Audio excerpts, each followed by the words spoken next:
Bien.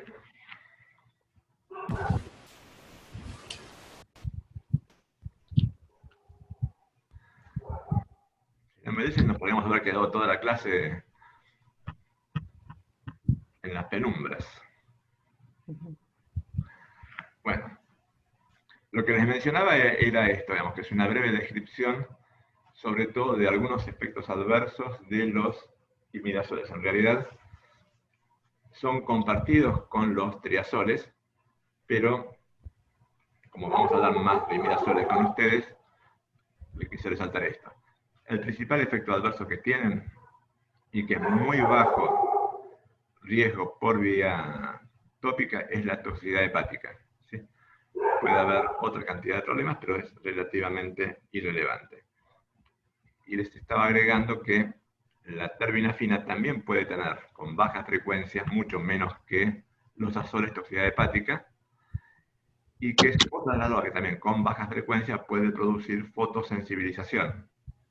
O sea, otra de las drogas que en principio debería incluir una recomendación para los pacientes de utilizar pantallas solares en las partes expuestas, sobre todo en verano, digamos, que es cuando la intensidad, digamos, de la radiación es mayor. ¿Sí? ¿De acuerdo? Bien. Sí, no, y aparte es eso que decía ahí, que no lo tenemos todas en los apuntes, es que puede exacerbar la psoriasis. Para nosotros es importante eso. Bien. En principio, digamos, ¿ustedes ven muchos pacientes con psoriasis? Hay, Bueno. hay. No es algo que es imposible de ver, ¿eh? Sí. Y más personas de 50 y pico de años. En el hospital vimos un par, sí, en consultorio del hospital. Al menos yo vi varias. Perfecto. El tema con la terbinafina es no solamente la psoriasis, sino que en general es una de las drogas que puede, ¿cómo decirlo?, empeorar o facilitar, digamos, la producción o la amplificación de reacciones autoinmunes. Reacciones autoinmunes hay un montón y hay unas cuantas que afectan la piel. De ahí es lo que aparece en relación a la psoriasis. Y otra cantidad de cosas, digamos. O sea, la producción de artralgias, de manifestaciones, digamos, por complejos inmunes, eso es por un motivo que no se termina, yo no conozco por lo menos, digamos, la explicación, es una de las cosas, digamos, que está bien descrita con terbinafina.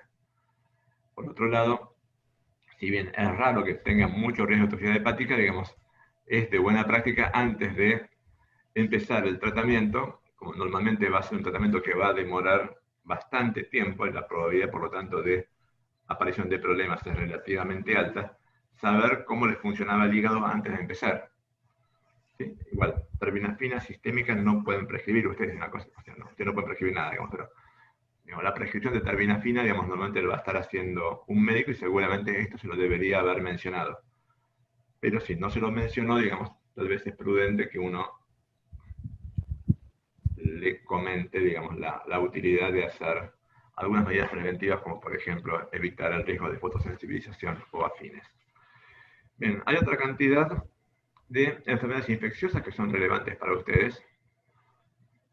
Una de las importantes son las infecciones que pueden tener en pacientes diabéticos.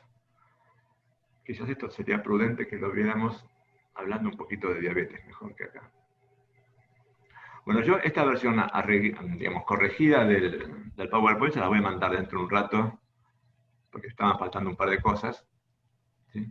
Como para que reemplacen a la anterior. ¿Sí? No se le puede pedir un favor.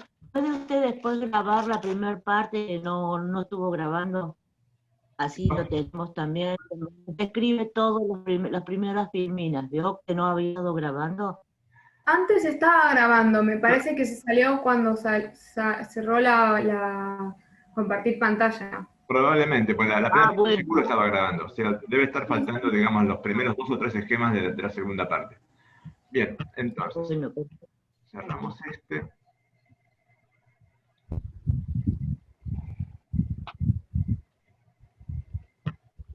Aguanten un segundito.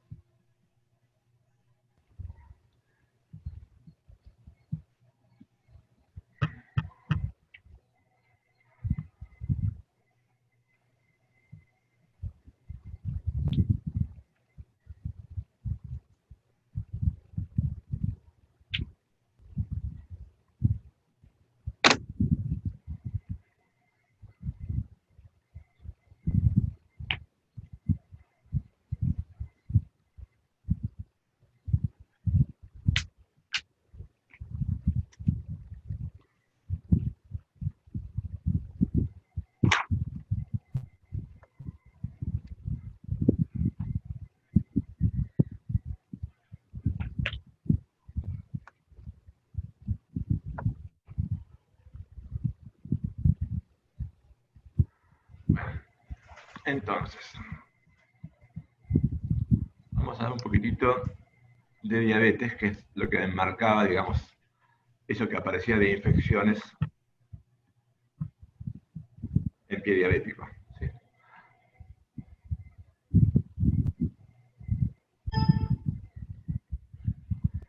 La idea es que diabetes es una enfermedad metabólica compleja, que tiene un montón de problemas, pero parte de las complicaciones obviamente son en podología, o sea, ustedes van a dar con frecuencia a pacientes diabéticos y por eso se justifica tener, digamos, una pequeña digresión con respecto, digamos, a lo que es la diabetes y su tratamiento. En relación, digamos, ustedes no pueden hacer tratamientos para la diabetes más que los que corresponden, digamos, a la patología podológica, pero sí pueden ser un elemento relevante dentro del equipo de salud para fomentar comportamientos adecuados en los pacientes diabéticos.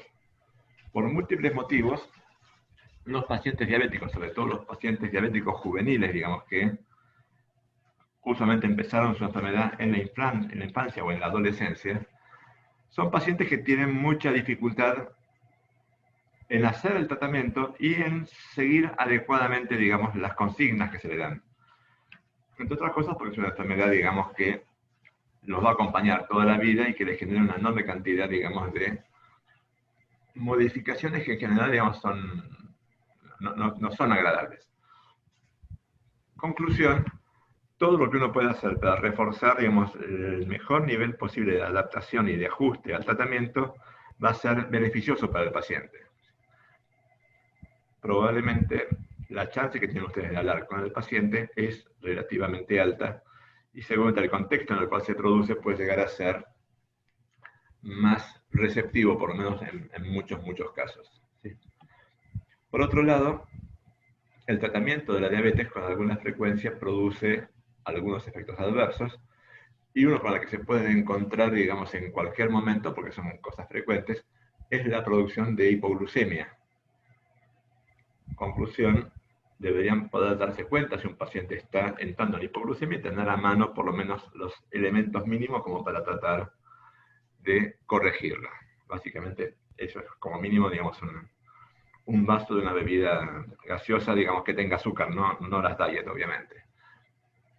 Conclusión, hace falta, digamos, hablar un rato de diabetes. Yo entiendo que además a lo largo de su formación ustedes tienen varias veces charlas de diabetes, ¿es así? Sí, muchas. Sí. Bien. Entonces, lo que vamos a ver es un poquitito en relación justamente a lo que tiene que ver con la farmacología de la diabetes. En principio, diabetes como problema clínico es un nombre que le ponemos a un conjunto de trastornos que tienen una característica común, que es la alteración del metabolismo hidrocarbonado y en particular, digamos, el aumento de la glucemia, pero a lo que uno llega por distintos caminos, o sea, en realidad es un nombre que engloba enfermedades bastante diferentes. De otra manera, digamos, hay varios tipos de diabetes e incluso hay subtipos. El mecanismo de detección, obviamente, es la hiperglucemia, lo cual puede ser pescado durante una determinación de glucemia en ayunas, que es parte de muchos tipos de análisis clínicos, o eventualmente en un testeo al azar. En algunos casos, donde uno sospecha que puede haber diabetes, pero no tiene una alteración franca de la glucemia en ayunas, se puede justificar hacer un examen que es lo que se llama tolerancia a la glucosa, en el cual se le provee al paciente una sobrecarga de glucosa y se ve si es capaz de manejarla adecuadamente o no. O sea, hay diferentes tipos de pruebas diagnósticas para identificar a los pacientes diabéticos. Normalmente la diabetes es conocida desde muy antiguo. Empezó a tener tratamiento eficaz en los años 20 del siglo pasado aproximadamente. Y ese tratamiento, a lo largo del siglo XX, digamos, permitió entender que había dos grandes conjuntos de objetivos que uno podía tener. Lo primero que se buscó y en lo cual hubo bastante éxito, es en aliviar las manifestaciones de la hiperglucemia, y en particular evitar una complicación que un siglo atrás mataba a muchos pacientes y que al día de hoy es excepcional, digamos, que aparezca y que mate al paciente. Esto es la producción de coma diabético. Coma diabético hasta los años 70 era importante, pero en la actualidad, digamos, es relativamente infrecuente porque la mayor parte de los diabéticos reciben tratamientos con mayor nivel de adecuación y por lo tanto, digamos, es menos probable. Van a haber, sí, unos cuantos episodios de cetoacidosis, que es la forma previa, digamos, a llegar al coma, que también requiere tratamiento, obviamente, por vía para integrar con el paciente hospitalizado. En la medida que los pacientes diabéticos viven más tiempo, empezó a ser evidente que había un segundo tipo de problemas que también requerían un tratamiento adecuado, y eso resultó bastante más complicado, digamos, de resolver, que son las complicaciones a largo plazo de la diabetes, de las cuales de lejos las más importantes son las cardiovasculares. O sea, los pacientes diabéticos es frecuente que terminen muriéndose de un infarto de miocardio o de un ACV o por insuficiencia renal o cosas por el estilo, digamos. Y eso tiene que ver justamente con esas complicaciones cardiovasculares. Conclusión, el tratamiento apunta a las dos cosas: a resolver esos síntomas agudos y a retrasar o minimizar esas complicaciones a largo plazo, cosa que no es fácil de hacer y que requiere mucha constancia en los pacientes, y eso a veces también genera otros problemas. ¿Sí? Los tipos obviamente más importantes de diabetes que todos conocen son los tres que aparecen acá.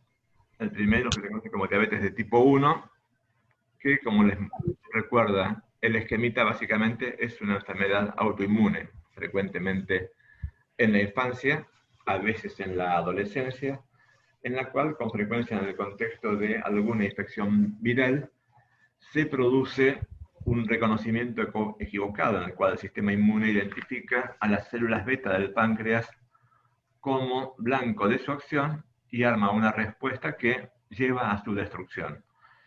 Eso tiene un problema, digamos, porque una vez que está sensibilizado contra sus células beta, eso lo va a acompañar el resto de su vida. O sea, incluso las células beta nuevas que vayan apareciendo van a ser sistemáticamente destruidas. Y la consecuencia de esto es que el paciente tiene una enfermedad con muy deficiente producción de insulina.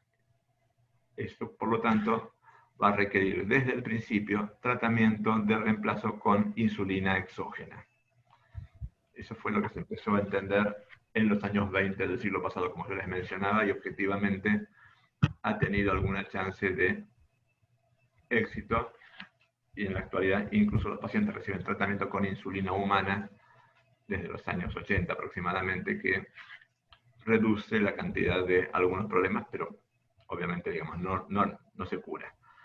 Un segundo tipo de diabetes, que es mucho más común, y los de tipo 1 son menos del 10%, los de tipo 2 son la enorme mayoría de los diabéticos, o sea, aproximadamente el 90%, son pacientes donde el problema no es tanto que está destruido el páncreas, por lo menos no de entrada, sino que el organismo tiene algún tipo de mecanismo anormal en la respuesta a la insulina.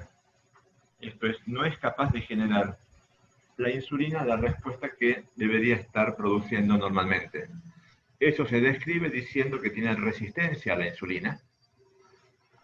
En algunos casos, sobre todo después de un tiempo, eso se acompaña además con menor secreción de insulina, y esto tiene que ver con el deterioro del páncreas en el intento de compensar esa falta de acción de la insulina. O sea, en muchos casos es una complicación tardía la menor secreción de insulina que pueda pasar en algunos, y objetivamente la mayoría lo que tienen son defectos genéticos en la vía de señalización de la insulina, pero recién se empieza a expresar como hiperglucemia, o sea, recién empieza a ponerse sintomático cuando se le agrega algún mecanismo adicional de resistencia a la insulina.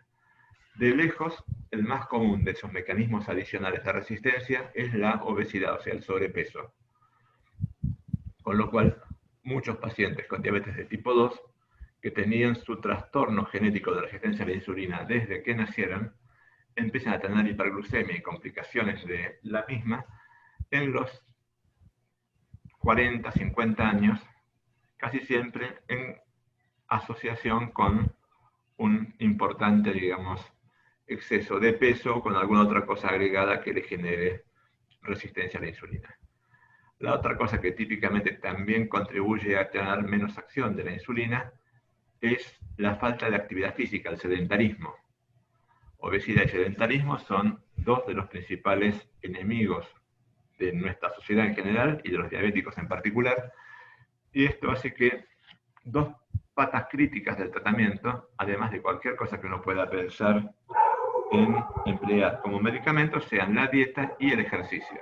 De hecho, una cantidad no pequeña de pacientes con diabetes de tipo 2 controlan la glucemia simplemente con la dieta. O dicho de otra manera, uno debería pensar en el agregado de tratamiento con drogas después de haber probado un tiempo adecuado de dieta y ejercicio.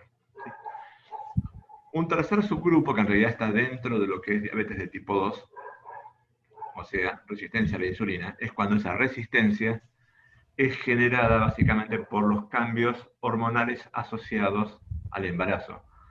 Eso es lo que se conoce como diabetes gestacional, que esencialmente tiene dos o tres particularidades. Una es que es un cuadro reversible, digamos. No va a estar embarazada el 100% de su vida, sino que a los 9 meses nace el bebé y en principio vuelve, digamos, a la condición previa. La segunda cosa es que el tratamiento durante el embarazo no se puede hacer, digamos, en las condiciones habituales del tratamiento del diabético, porque está el riesgo de qué le puede pasar al bebé en desarrollo por el tratamiento que le pueden hacer a la mamá. O sea, hay una cantidad de restricciones con respecto a lo que se puede hacer como tratamiento de la diabetes gestacional. Esto que aparece acá es un recordatorio de algunas de las cosas que subyacen en relación, digamos, a la regulación de la glucemia en los pacientes. Vamos a pasarlo de lado un momentito. Ya hemos hablado del tema de la obesidad, el tema del sedentarismo. Hay otros tres grandes problemas, digamos, que son malos para cualquiera, digamos, porque los pacientes diabéticos son frecuentes y son causa relevante de que les vaya peor. Uno es el tabaquismo y otros son dos enfermedades, digamos, que son muy, muy frecuentes como asociación con diabetes, la hipertensión y la dislipidemia. No es obligado que tengan todas estas cosas, digamos, pero cualquiera de las que esté aumenta bastante y con frecuencia va a requerir tratamiento adicional. O sea, los pacientes diabéticos en tratamiento frecuentemente tienen otras cosas para otras cosas concomitantes y eso hace que el tratamiento sea complejo y que pueda tener interacciones y que pueda tener, digamos, una cantidad de problemas adicionales. ¿Sí? Después vamos a volver a este.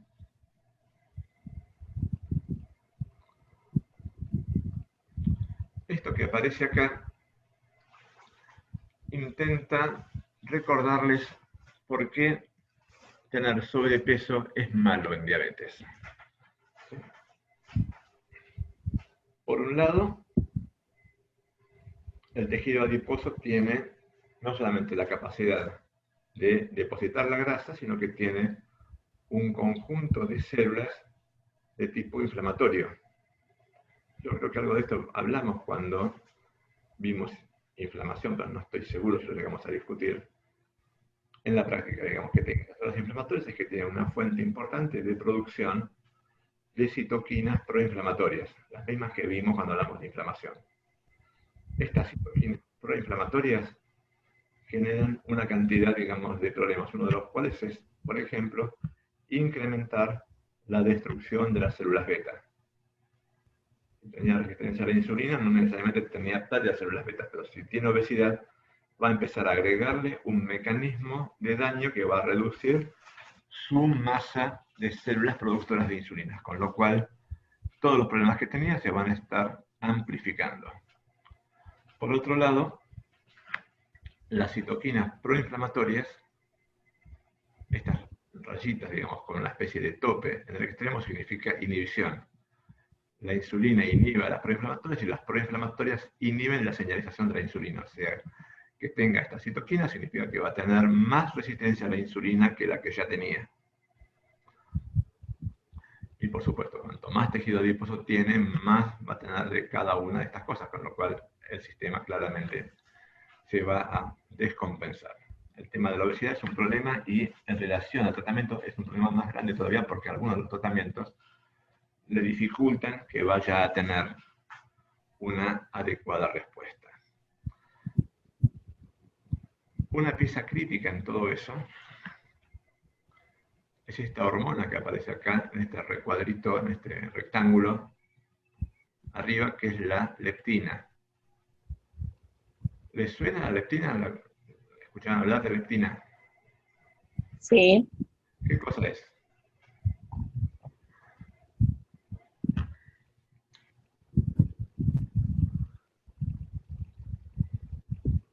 Es una enzima. No, no es una enzima, es una hormona. Ah. Es una hormona que fabrica el tejido adiposo. La leptina sí, te escucho. ¿Estaba relacionada con la sensación del hambre, con el apetito o algo así? Exactamente. La leptina es una de las varias sustancias que produce el tejido adiposo. La identificaron a comienzos de los años 90 y rápidamente se comprendió, digamos, su rol. Es la señal que manda el tejido adiposo al sistema nervioso para decir, paremos, ya comimos lo suficiente. O sea, es una señal que produce saciedad. O sea, tiende a reducir la sensación de hambre. Al mismo tiempo, en los distintos organismos, digamos, además de regular el hambre, regula otra cantidad de cosas importantes. Por ejemplo, como se produce en función de la cantidad de reserva que tiene el tejido adiposo, es una de las señales que manda la información. Ya juntamos energía suficiente y eso, en la mayor parte de los mamíferos, se acompaña de el comienzo de la época fértil, o sea, regula el comienzo en hembras de la ovulación, o sea, la maduración sexual, y produce también, digamos, una activación del sistema simpático, o sea, tiene un montón de funciones relevantes, muchas de las cuales, no todas, se producen por acción en el sistema nervioso. Pero la primera que se entendió, como decía la compañía, tiene que ver con la regulación